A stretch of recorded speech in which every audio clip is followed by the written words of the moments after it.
Well, I finally learned the proper way of pronouncing the brand of this car. And last time I was reviewing GMC Yukon. Nice parking, right? But anyway, it's all covered in snow. So this time I opted for a compact car, like the cheapest one. I just need a car for one day. And the guy says, because he made me wait like 15 minutes, he says, okay, I upsized your car. And I said, what am I getting? Rolls-Royce? He says, yeah, I wish. So Hyundai Venue. I think I had one before, but I think I had one where it's a sedan, where this one is more like a micro SUV. See, like has very little space in the back here. So if you are like, you know, 6 feet tall, it'll be difficult to sit here, but has this trunk. Unfortunately, you have to open it manually because the keys, hold on, let me see. You see on the keys, maybe this is one, maybe just remote start, but the good thing here is that you can fold this. These seats fold, and so you can get at least a decent size trunk.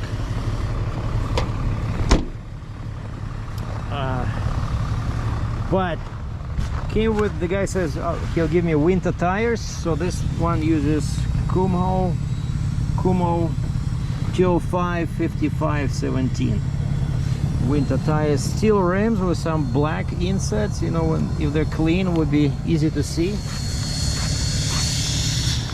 Wow, what is it, diesel? Yeah, Cummins diesel, Dodge Ram. So inside, you know, all the amenities, like of course electric mirrors, electric windows. The seat is fully manual, but the seats, I want to say, are really comfortable. Here's a button, sometimes it's hard to find it, to pop up that cap for the gas tank, but it does have telescopic and tilting steering wheel. For me it's very important. So we have an auto transmission with some manual in here. See, I can do plus and minus, so I can actually, you have to push this button to shift, so I can move it this way, and now I'm in manual, you know, which can be helpful on slippery surface where you want to put it in, you know, instead of first gear, you want to put it in second gear. Also comes with a seat traction, heated seats, heated steering wheel, you know, and a bunch of USB ports, you know, 12-volt charger port. Of course, the one cheap thing I see here is that there's no climate control, so it's all manual, right? So here's your temperature, here's the speed of your fan, and that's how you know where you want the air to go, right? Small display, but I like this, and you can put something in there. And also I always have an issue with my phone, you know, where to put my phone. But I'm glad that here I found it. At first I tried like this, it was falling down because these are too small. Like this is iPhone, what is it, 14? See, this doesn't want to go in. And so this way it was falling down as I was driving, and so I found this, and this works perfect. It just sits like this, and you know, when Google Maps is on, I can see navigation. And of course steering wheel, look, it has cruise control. You can set up your speed over here.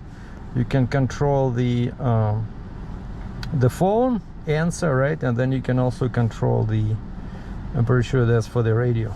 But yeah, you can, it has a Bluetooth capabilities. So basically a pretty nice little car. Like, look at this plastic, the dashboard doesn't feel too cheap, you know. So the speedometer is the top speed is 220 km an hour or 140 miles an hour. And one thing, we're gonna do more driving. I just need to do some shopping here. Okay, Wiz, I just need to clean my windshield. Push. No, that's the real one. I don't want that. How about the front? Here's the front. So you pull for the front and you push for the rear wiper. Beautiful. So basically, you know, a very nice car for the short city drive.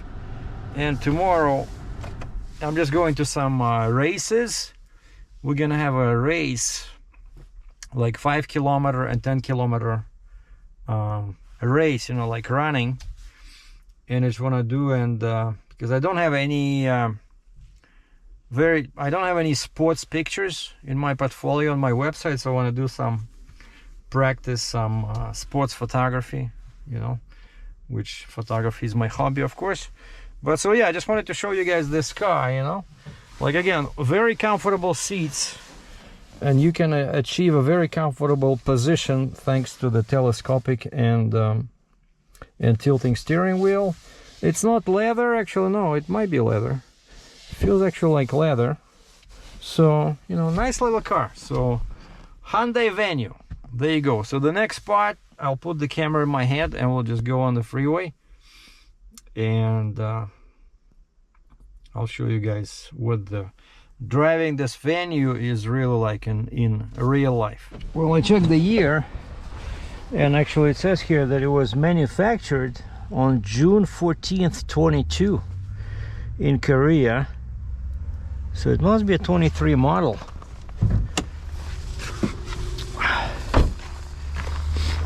I like the wheels.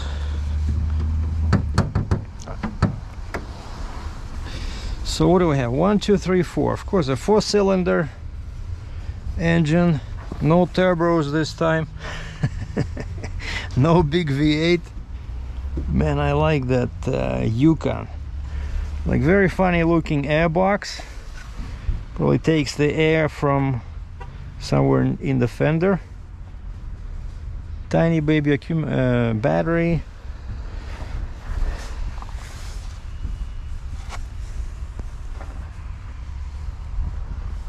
Well, there you have it.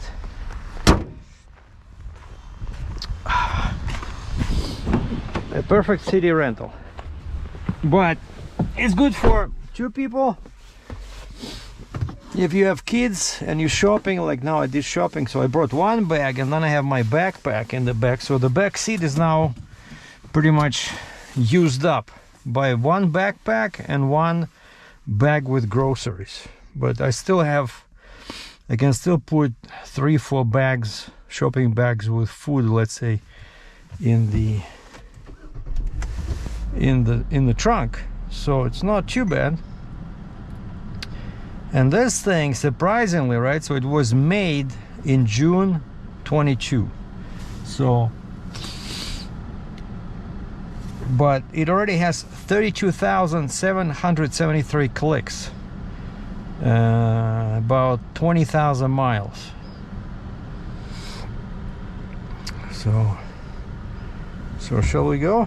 So push the button in the front, move it to drive, and the adventure begins.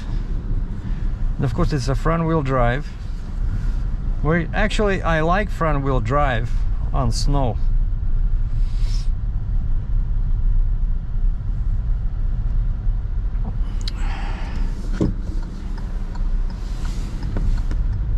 And you see now my phone is over there in that little pocket. Head south toward Harvest Hills Boulevard north.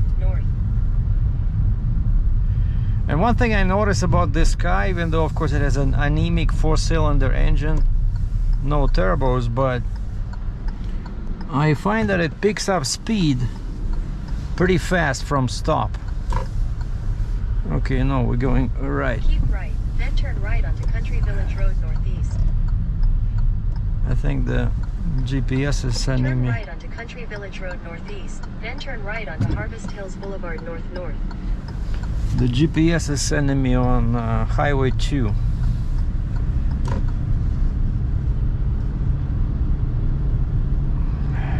Turn right onto Harvest Hills Boulevard north. You know, like picks up speed, you know, like effortlessly. But we're gonna go on the freeway. Continue on Harvest Harvest Hills Boulevard north-north for 1 kilometer. I'm gonna go on the freeway, and this, I guarantee, a small car like this, it's a challenge when it's windy, you know?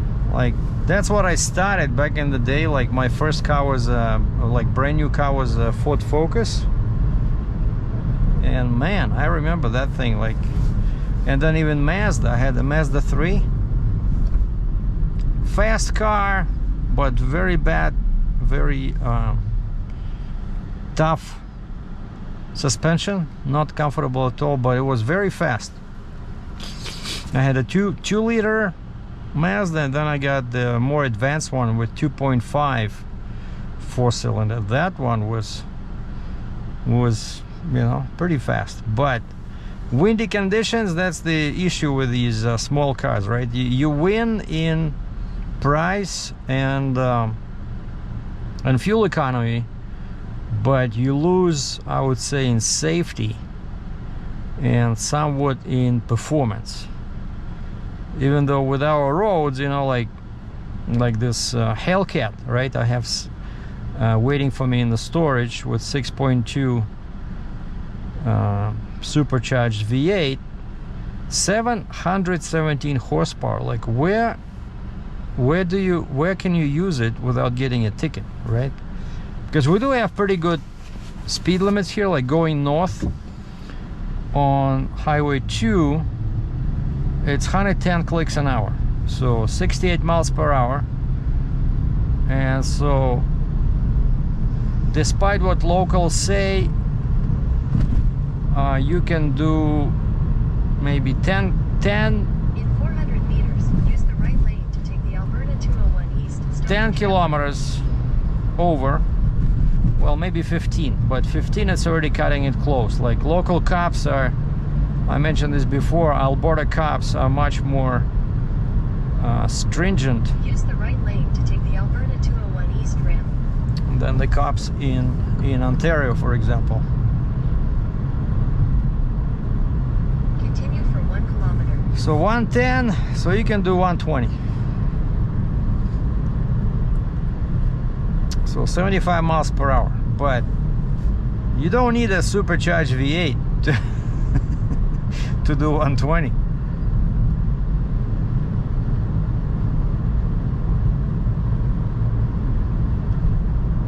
In 500 meters, merge onto Stony Trail Northwest, Alberta 201 east.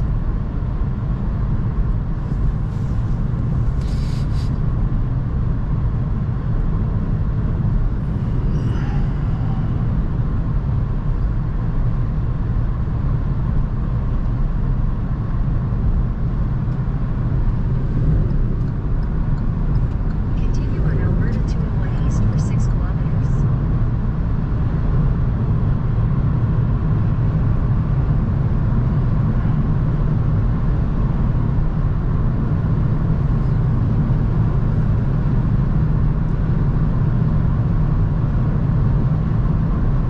Yeah, the tires are pretty noisy, or is it the car itself? I think lots of road noise.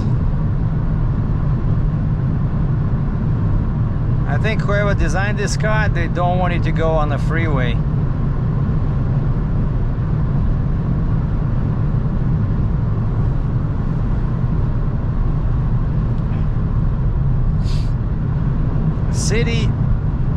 City streets only.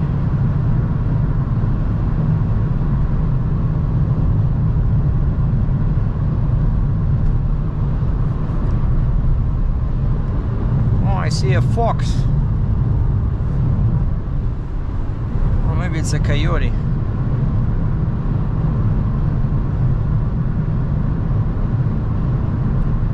So yeah, tomorrow I'm going, that's why I need the car. I'm going to the race. We'll need to put up lots of clothes because I'll be standing outside, and they said it's going to be minus 16 in the morning. But I set up my cameras, charge all the batteries. We'll try to do a video, and this is this race. It's pretty significant because it's the first race of the year in Calgary. So 5 clicks and 10 clicks.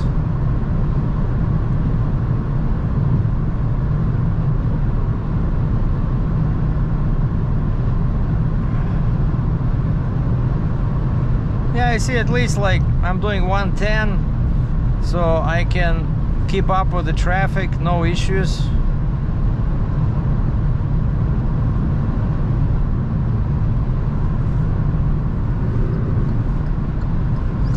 And I like it, not every car has it. Well, most recent ones do. So they have this, if you just pull or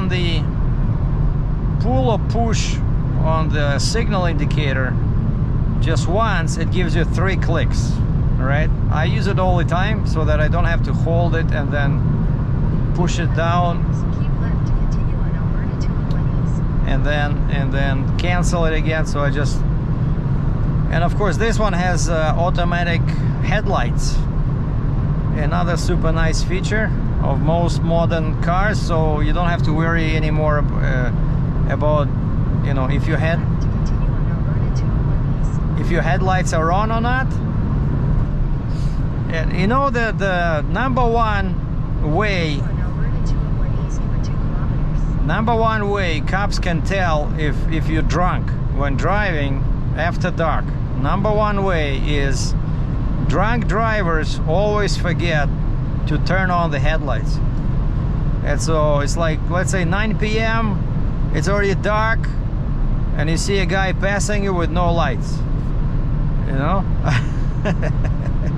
And if cops see that, that drunk guy is in trouble. So now I'm guessing part of the reason is 800 meters, take exit 64 towards 60th Street Northeast. the manufacturers came up with the automatic headlight control, so now drunk drivers get a break. But of course I totally against drunk driving because people die, people get injured. Exit 64. So if you're drunk, stay home. Call a cab.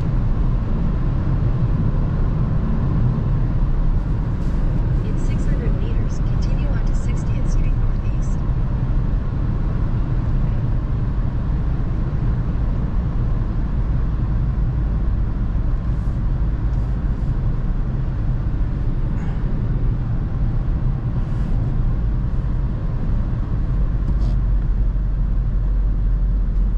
Very sharp turn over here.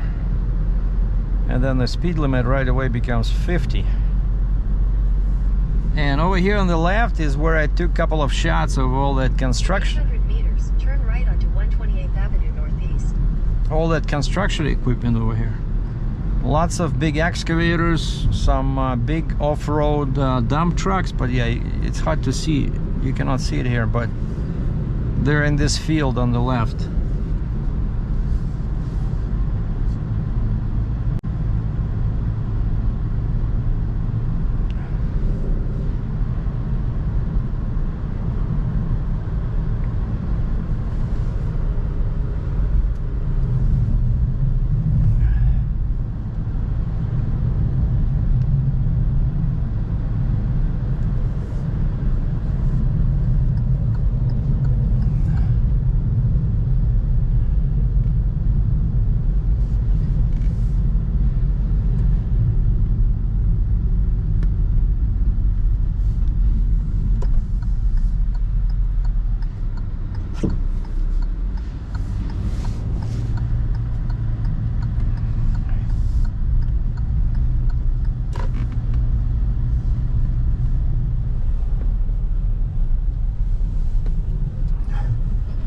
This guy here parked at an angle of like 60 degrees, so because of that the ram truck, my neighbor, also parks at an angle, and I'm guessing they got spoiled that they can see that I don't have a car here.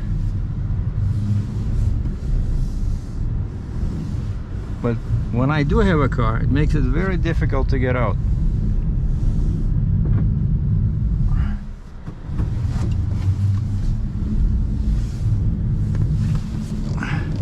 Like his front tire is pretty much in my spot because he parks like this.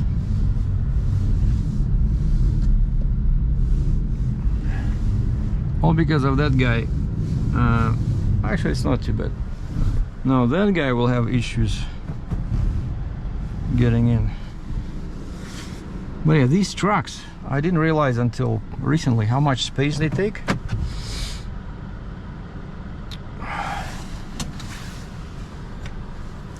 And so that's it. So that was the first drive for the record in Hyundai Venue, 4-cylinder, I'm guessing 2023 model. Pretty nice car.